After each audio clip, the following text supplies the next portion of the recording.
Hello నమస్తే welcome to our channel. నేను మీ తరంగిణి. మరి ఇవాల్టి మూవీ అప్డేట్స్ ఏంటో ఇప్పుడు చూద్దాం. మెగాస్టార్ చిరంజీవి వీరాభిమాని మురళి కళ నిజమైంది. తిరుపతికి చెందిన మురళి డి డాన్స్ షోలో మెగా బ్రదర్ నాగబాబు ఇచ్చిన మాటను గుర్తుంచుకుని స్వయంగా చిరంజీవిని కలిసేలా చేశారు.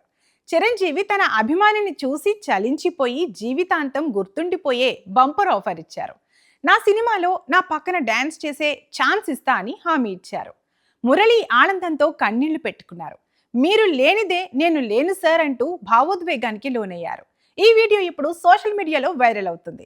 సాధారణ అభిమాని కళను నెరవేర్చిన నాగబాబు, అభిమానిని ప్రోత్సహించిన చిరంజీవిపై మెగా ఫ్యాన్స్ ప్రశంసల వర్షం కురిపిస్తున్నారు. దర్శక ధీరుడు Rajamouli, super star Mahesh Babu combination లో వస్తున్న భారీ సినిమా గురించి కొత్త వివాదం రేగింది. ఈ సినిమాలో మలయాళ స్టార్ పృథ్వీరాజ్ సుకుమారన్ కీలక పాత్రలో నటిస్తున్నట్లు తెలిసింది. ఆయన లుక్ ఉన్న ఓ పోస్టర్ ఇటీవల సోషల్ మీడియాలో వైరల్ అయింది. అయితే ఆ పోస్టర్ లోని లుక్ సూర్య నటించిన 24 సినిమాలోని విలన్ క్యారెక్టర్ తో పోల్చుతూ కొందరు నెటిజన్లు రాజమౌళిపై కాపీ ఆరోపణలు చేస్తున్నారు. కానీ అభిమానులు మాత్రం ఆ విమర్శలను కొట్టిపారేస్తున్నారు. రాజమౌళి సృజనాత్మకతను సందేహించరాదని, ఇది కేవలం యాదృచ్ఛికమైన పోలిక మాత్రమేనని చెబుతున్నారు. ఇలా సోషల్ మీడియాలో ట్రోలింగ్ జరుగుతున్నా మహేష్ రాజమౌళి సినిమాపై అంచనాలు మాత్రం రోజు రోజుకు పెరుగుతూనే ఉన్నాయి. నేషనల్ క్రష్ రష్మిక మందన్న తన కాబోయే జీవిత భాగస్వామి గురించి చేసిన వ్యాఖ్యలు సోషల్ మీడియాలో హాట్ టాపిక్ గా మారాయి. ఓ చిట్చాట్ లో పాల్గొన్న రష్మిక, నన్ను అర్థం చేసుకునే, నా పనిని గౌరవించే, ధైర్యంగా ముందుకు సాగే వ్యక్తిని పెళ్లి చేసుకుంటా అని చెప్పింది. నా కోసం యుద్ధం చేయగల సత్తా అతనికి ఉండాలి అంటూ ఆమె చేసిన వ్యాఖ్యలు వైరల్ అవుతున్నాయి.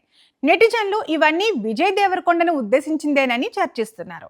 పెళ్లి వదంతుల మధ్య రష్మిక వ్యాఖ్యలు సోషల్ మీడియాలో కొత్త ఊపును తెచ్చాయి. స్టార్ హీరోయిన్ సమంత పెట్టిన ఓ ఇన్స్టాగ్రామ్ పోస్ట్ ఇప్పుడు సోషల్ మీడియాలో హాట్ టాపిక్ గా మారింది. ప్రఖ్యాత దర్శకుడు రాజ్ నిడిమోర్ తో కలిసి ఉన్న ఫోటోను ఆమె షేర్ చేయడంతో వీరిద్దరి మధ్య ఉన్న బంధంపై ఊహాగానాలు మళ్లీ మొదలయ్యాయి. అయితే సమంత ఆ ఫోటోకు కుటుంబం, స్నేహితులతో కలిసి ఉన్నాను అంటూ క్యాప్షన్ పెట్టి కెరీర్ జర్నీపై సుదీర్ఘ పోస్ట్ రాశారు.